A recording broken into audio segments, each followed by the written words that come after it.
Prime lens or zoom lens? How do you know which one is right for you? In this video, I'm teaching you all about the two lenses and debunking the myth that primes are sharper than zooms. Let's do this. Hey there, if you're new here, my name's Chris. I'm teaching you photography and how to start a creative business. I want to say a special hi to all my new subscribers. Welcome to the channel. Today I'm teaching you the differences between primes and zooms. I'll be explaining the pros and cons of each lens, and I'll debunk a lot of myths that surround these two lenses. I'll be explaining why primes aren't always sharper than zooms.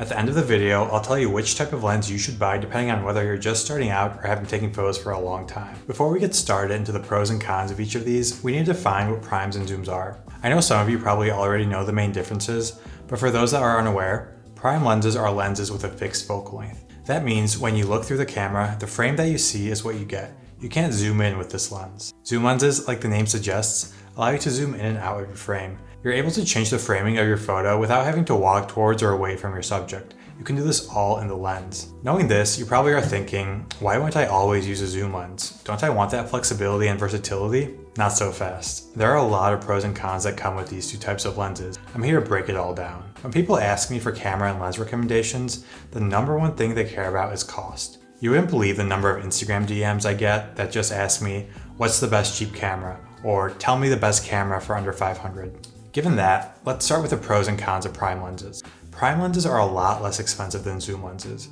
If you're on a budget, you can get a lot of value out of these. Primes are usually easier to manufacture and have a lot less moving parts, so they cost less money. It's possible to save a lot of money by only buying prime lenses.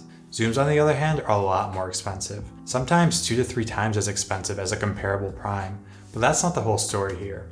Even though zooms are a lot more expensive, if you need a few different focal lengths, a single zoom lens can cover what 2 to 3 primes can do. The 24-70 is a really common zoom lens. 24-70 covers a wide range of focal lengths. Let's go over to my studio setup and check out what I'm talking about. So here I've got my camera set up pointed at this Lego set. Let's see how the different focal lengths on this lens look. You've got your 24mm, which takes care of your wide angle shots. We've got the whole thing in the frame here. Then there's the 50mm, which takes care of your normal angle shots. And then finally, you've got your 70mm telephoto, which is great for more of those close-up shots and getting all the details. Here, you're covering your 3 basic lenses with just one zoom. So even if prime lenses are less expensive, you'd have to buy 3 just to cover what a single zoom lens can do. That's a big thing to think about when you're looking at buying these. So how do zooms fit everything into one lens? They're big. Zoom lenses are long and heavy, and they add a lot of bulk to your camera. If size and portability are important to you, you might want to consider going with a prime lens. Prime lenses are generally pretty small compared to their zoom counterparts. This makes them great for walking around with and taking photos around the city. Also, if you're into street photography, the smaller the camera and lens you use, the less people will give you a hard time for taking photos of them. It's kind of funny, the less professional you look, the less people are going to care you're taking photos in public spaces. One thing to consider though about primes, despite being smaller, if you're going on a trip somewhere and you want to bring a variety of focal lengths, you're going to want to pack a few different lenses. That's going to add bulk to your backpack, and you're going to be walking around with a lot of lenses in there. Like I mentioned earlier, a single zoom lens can replace a bunch of smaller primes, so keep this in mind if you're traveling a lot. Let's talk aperture. Zooms cannot compete against primes in this category. Probably the biggest reason people choose primes over zooms is the low aperture you can get with primes. You can get some crazy shallow depth of field with these lenses. Primes commonly offer f-stops of 1.4 or 1.8, and these low numbers lead to some super smooth bokeh. Zooms, on the other hand, they usually only go down to 2.8, and this may not seem like a big difference on paper, but in the real world, that low f-stop is going to add a lot to your photos.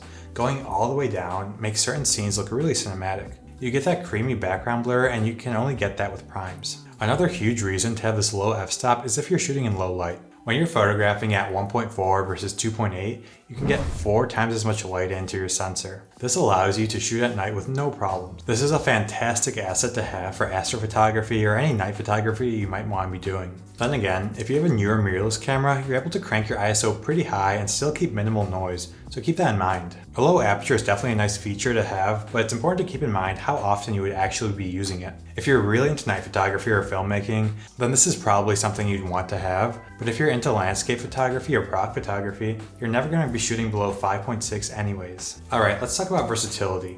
Zooms are really versatile. You can zoom into your scene without moving your feet or changing your lens. This is awesome for framing landscapes, doing product photography, shooting weddings. This will make photography easier for every genre. Personally, I love the flexibility, so I use zooms as much as I can. There is a good argument for primes though. Despite not having the ability to zoom, they offer something else. They make you want to be more creative. When you're constrained to a single focal length, sometimes you need to think outside the box with your scenes and framing. This added constraint will help you learn about that focal length that you're using, and you'll get to know it really well. And that's going to lead to you growing as a photographer. Alright, before we start debunking the myths, please drop a like on this video if you've learned something so far. It really helps grow the channel. Okay, let's debunk some myths and arguments I hear. There's a lot of misinformation on these lenses out there, and I like to question everything. Myth number 1, primes are sharper than zooms. I hear this all the time. People say this as a definite statement for all primes and zooms, and that's simply not true. Now, back when zooms were first introduced in like the 60s, yeah, they sucked. But they have been engineered so well since then that argument can be thrown out today. Do you really think a $300 prime lens is going to be sharper than a $2,000 zoom? Of course not. That $2,000 lens has had so much more research, development, and engineering go into it. It's going to be super sharp. Now, is this $2,000 zoom going to be as sharp as a $1,500 prime? Probably not, but the differences in sharpness are still going to be pretty minuscule. 99% of photographers won't be able to tell a difference there. Zooms are usually the best sellers of a lot of lens manufacturers, so those manufacturers are going to be spending a lot of time developing those lenses. Money talks, and when you're paying hundreds of dollars more for something, you're going to be getting better results. If you're debating getting a prime because someone told you zooms are sharper, go do your own research first and find out for yourself which lens is actually sharper. Myth number 2, lower apertures lead to better photos. Primes offer lower apertures, and you want that blurry background, right? You'll be shooting on that low aperture all the time. Not so fast. I know I'm guilty of this. When I first started out in photography, I loved to take photos on the lowest f-stop my lens would allow. I took portraits of my friends, and I thought that blurry background was the best. The photos look so cool. But when you use that lower aperture, the background isn't the only thing that's out of focus. Lowering the aperture makes the depth of field more shallow, and that means that your subjects are going to be out of focus. When you're taking portraits, this means that people's noses and ears are going to be out of focus too.